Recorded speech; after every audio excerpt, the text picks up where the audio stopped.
Hi, this is to the 8 or 7 other recipients, Daniela, Mike, Judy, Gary, Will, Naya, and Lucy.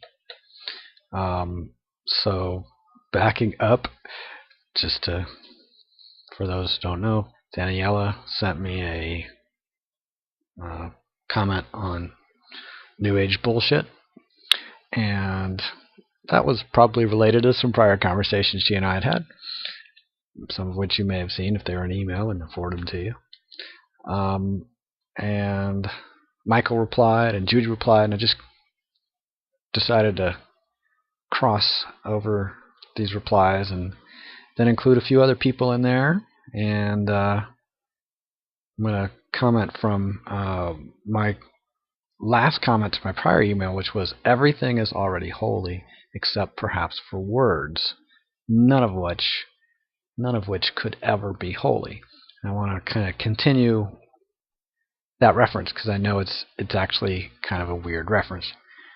So here's what I wrote. You can read this part, but I'm going to read it out loud. By the way, I did not mean that as the truth, but simply as a distinction between what we call attentive nonverbal perception, like what you're doing right now as I'm talking, in contrast with verbal constructions, like what I'm doing. But in addition to everything that I'm doing here with words, there's also my attentive nonverbal perception and life and vitality and spirit, right? The words just aren't there also.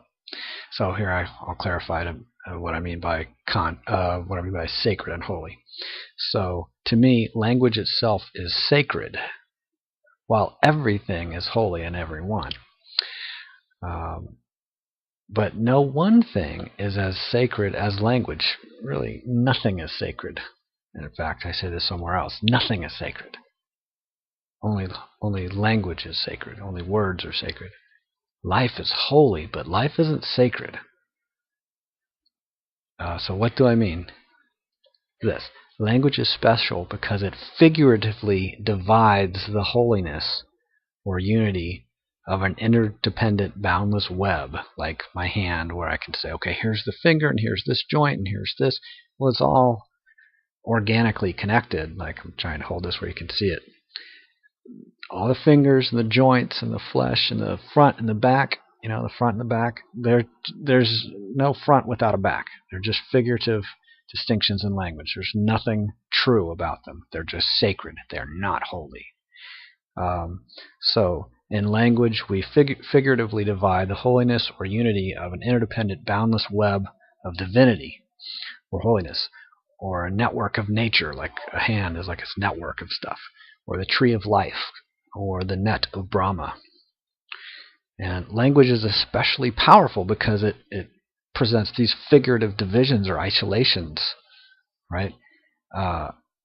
So it's especially important that those of us using language, like humans, be attentive to the implications and consequences and responsibility inherent to all uses of language. All language is creative. All language declares an interpretation.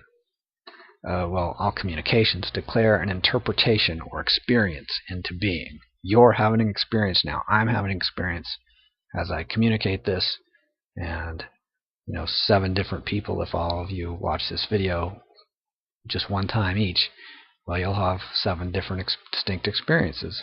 If you watch it more than once, you'll have a different experience another time. So all experience is interpretive. It's not that the video changes, but your experience of it can change because your interpretation of it can change. So all experience is interpretive, and all interpretations are creative. And all creations are declared into being, at least for the purposes of this email, which is using words and focusing on the realm of words.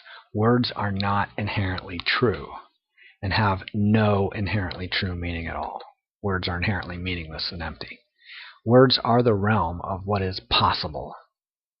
Even the words, the truth. Words are the realm of interpretation, which is declaration, which is creative, which is sacred. Is the spirit of this message communicating?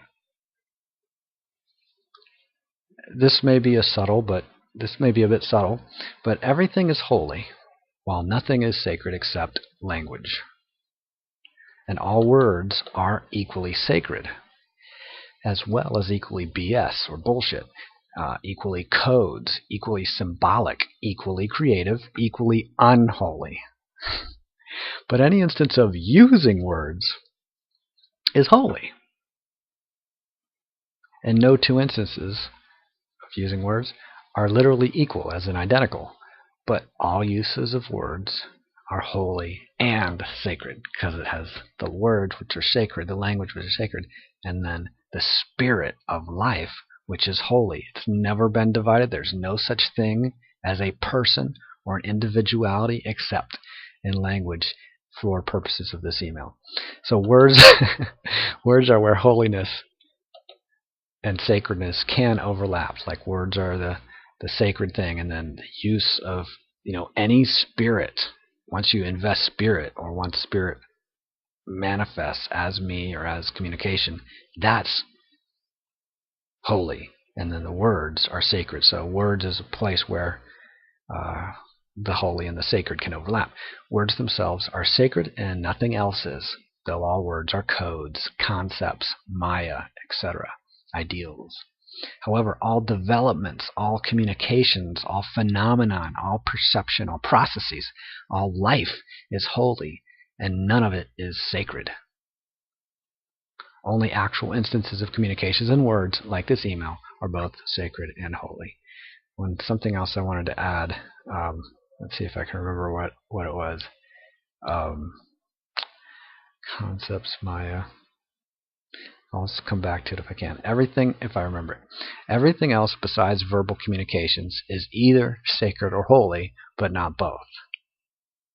Verbal communication is sacred because it uses words, all of which are sacred as in codes or concepts or abstractions.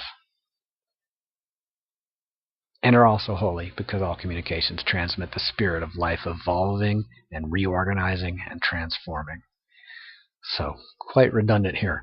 The thing I wanted to pick up on is abstractions. Words are abstractions. They are relative, dualistic symbols.